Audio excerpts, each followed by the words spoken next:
Magandang araw mga amo at welcome sa Kali Topics. Well, sa video na to ay magkokomento tayo patungkol po dito sa masasabi na natin parang patutsada ni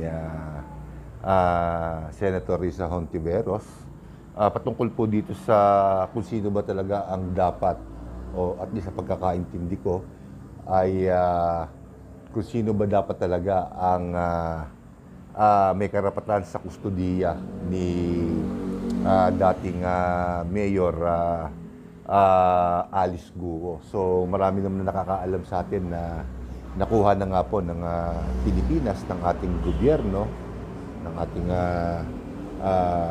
mga otoridad, si former Mayor Alice Guo sa Thailand. So nung makabalik nga siya rito ay parang medyo magulo pa kung sino ba talaga ang may karapatan sa kustodiya ni former Mayor Alice Guo. So nagpatutsyada si Senator Risa Hontiveros sa pamamagitan po ng pagtatanong kung nakapagtataka nga naman daw kung bakit pilit na ang PNP ang dapat na mga laga sa kanya. Kumbaga ay mag-take custody ng kanyang ika nga star witness niya. Star witness ba? Parang mali yata yun. So yung kung saan dapat makulong si ex-mayor Alice Guo. So hindi masyadong na-highlight yun. O baka naman hindi na siguro sinususugal ng ibang media. Pero sa pagkakaintindi ko dito sa sinabi ni Senator Risa Hontiveros, dahil nagtataka nga naman siya kung bakit pilit na PNP ang mangangalaga kay ex-mayor Alice Guo. Siguro, kung bibigyan natin ng katwiran dahil nakiusap si former Alice Guo na protektahan siya ni Secretary Abalos dahil nga nanganganib daw ang kanyang buhay. Alam nyo,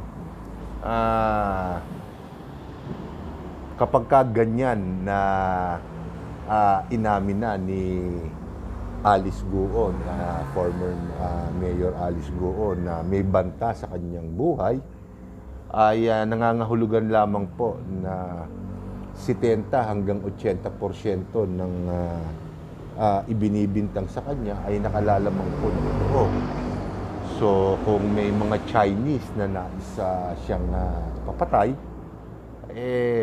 mga 70 to 80% ng ibinibintang sa kanya ay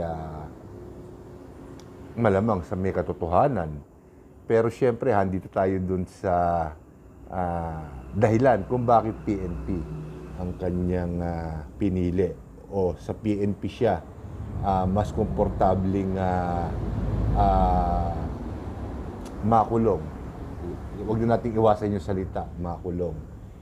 Well, kung dudumihan ko ang isip ko at sasakyan ko yung sinabi, yung patutsyada ni Senator Risa Hontiveros ay baka merong may plano si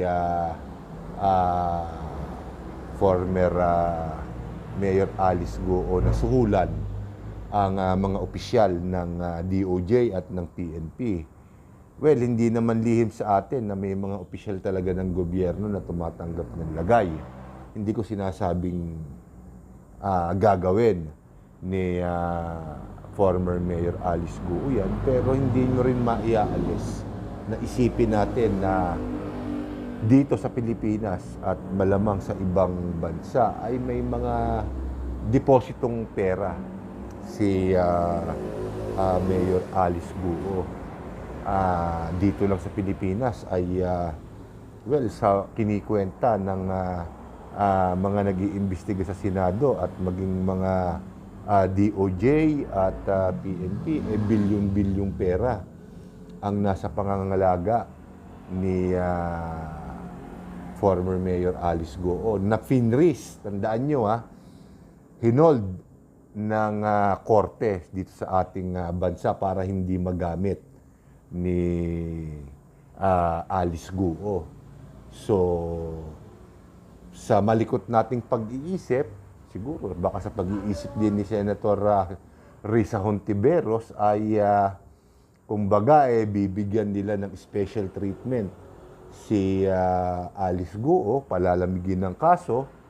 Pag malamig na, syempre, yung mga taong tumulong, ika nga, para lumamig ang sitwasyon at makalaya si Alice Goo, ay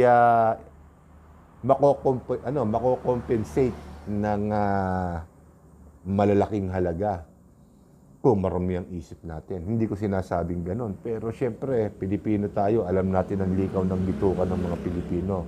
Lalong-lalo na ng mga taong nasa gobyerno. Baka may mga outside forces o mga matataas na individual na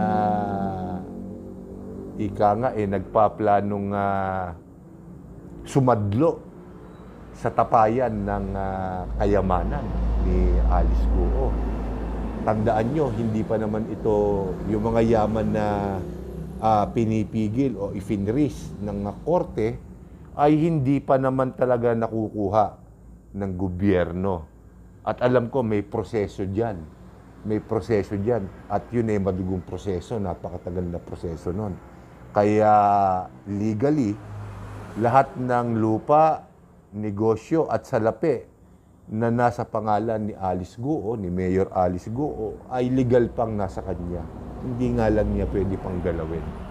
Pero kung may mga taong gobyerno, mga matataas na opisyal sa ating gobyerno na alam ang mga diskarte para palamigin ang kaso na to at makalimutan ng taong bayan, ay unti-unti nawawala yung mga restrictions na yan.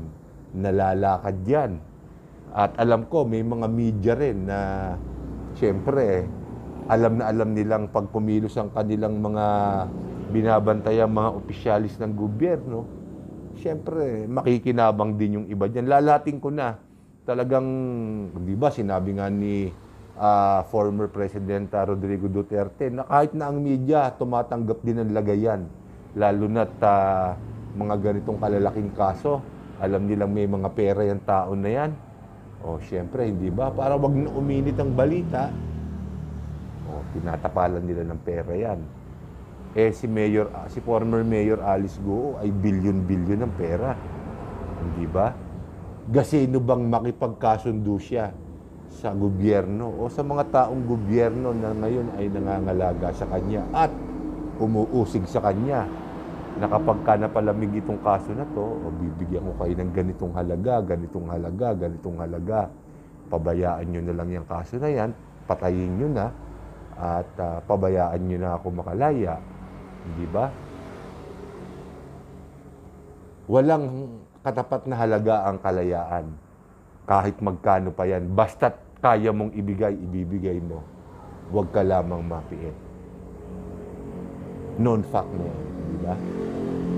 So, magiging interesante kung ano ang mga isisiwalat o ano ang mga itatanong ng Senate Committee na magdadaos ng pagdinig na to sa Lunes, kung hindi ako nagkakamali, pakikinggan nating mabuti. Pero siguro, hindi na rin ako mabibigla dyan kung may mga malalaking politiko at sinabi naman ni Pangulong Bongbong Marcos na may mga taong involved dyan na mga malalaking tao, kaya nakapag-operate yung pogo na yan, yung illegal na pogo na yan sa ating bansa at nakapagpasok ng mga puwersahang manggagawa na kinidnap nila sa iba't ibang bansa at sa pilitang pinagtatrabaho dito. At kapag hindi sumunod sa kanilang mga gusto, pinapatay kung hindi man pinahihirapan. So, si Pangulong Bongbong Marcos na nagsabi niya na may mga taong involved, matataas na tao at makakapangyarihang tao. So, nakaka-curious din na malaman kung sino itong mga to at kung sasabihin ba ni former Mayor Alice Goo ang mga pangalan na to sa Senate inquiry sa Lunes. So, antabayanan po natin yan. So, dito ko muna po tatapusin ang video na to. At kapag naka-attend na ng Senate hearing si Mayor Alice Goo ay gagawang kagad natin ang video yan. So hanggang sa susunod po mga amo, maraming salamat po.